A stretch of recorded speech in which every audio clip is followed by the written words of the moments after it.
A blessed evening, a blessed day to all of you, dear friends, fellow worshippers in other parts of the world, joining us here at the Shrine of Jesus the Divine Word.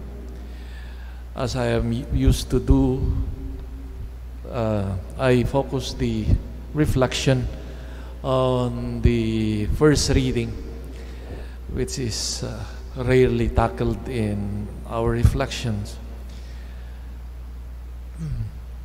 And in the previous days, last week, for example, we started the reading of these writings in the Old Testament called the writings after the exile in Babylon. And one of the main concern of these writings is the reconstruction of Jerusalem, particularly the temple in Jerusalem. So the prophet today, from which we read this testimony, is now the prophet Zechariah, a witness of this reconstruction of Jerusalem, especially the temple, after this Babylonian exile around 500 years before Christ.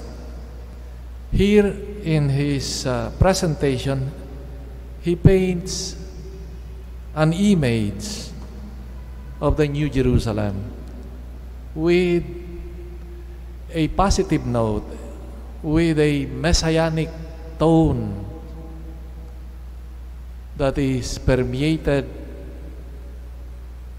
by peace and joy. So that is the image. No? He was proclaiming to these returnees that the New Jerusalem is a place, is a city of peace and joy. And he proclaims that the Lord returns to this city and settles once again in the temple, recently reconstructed. The city is portrayed in a picture of great tenderness. The plazas, the squares are full of children playing.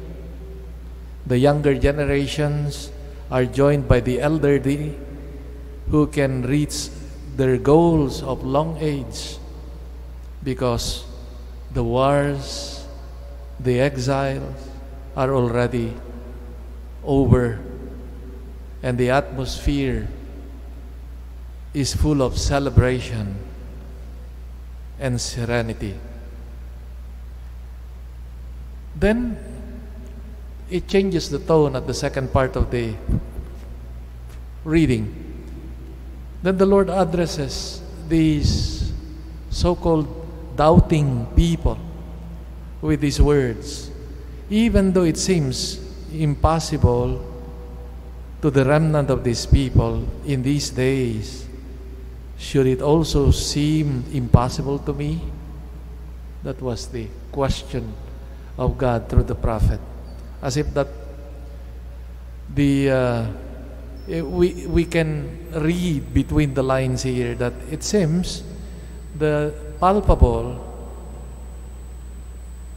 in these words of the prophets, the people's low morale, low expectations, or discouraging attitudes among this community.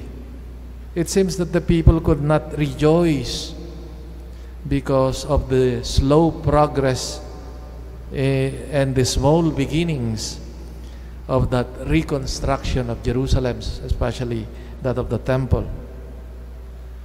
But God assures the people that what is impossible to humans is possible for God. So the story today closes with the renewal of the covenant through that classical formula, "They shall be my people, and I will be their God." in faithfulness and righteousness. What can we learn from this? It is understandable that in the midst of difficulties, the people of Israel at that time could not fully rejoice, because while there is the prospect of reconstruction, yet it was slow, and there seems to be no reason, or they could not rejoice fully because of that. No. Like our own situation also today, in the midst of this pandemic, we thought at the beginning of last year that it would only last for weeks or months. Matapos ng lockdown, balik sa dati. Now it's almost 2 years and we are still here. No, we do not see yet the end of this. And we can't help but feel also at times the gloom, the sadness, and preoccupation, especially when news comes of loved ones, friends, acquaintances being infected by this virus. And so many have asked me already, Father, kailan kaya matatapos ito? Kailan kaya matatapos pa kaya ito? We started to be more positive about our situation with the coming of the vaccines. Then appeared new variants, more contagious, and even vaccinated, we can still be infected. The only thing that we thank God for is that with the vaccination, that there is less possibility of being of getting the serious effect of this virus. We, as I have heard, or maybe our own, kailan kaya matatapos ito? We understand and sympathize with the people of Jerusalem during that time of the prophet Zechariah, that indeed it's hard to be optimistic and joyful. But the words of the Lord are true, truthful. He will make possible what is for us impossible. And He assures us, like the inhabitants of Jerusalem, that He will return to Zion and dwell in the midst of Jerusalem. That was the assurance that God gave. Yes, we hold on to that. In fact, that is the truth that sustains our hope also as Christians. For we say, He pitched His tent among us in His Son, the Word made flesh, the Emmanuel, the God with us. And how is that expressed, His presence among us? Concretely, what we celebrate in the Eucharist. The Word we listen to, we hear, and the banquet of His body and blood.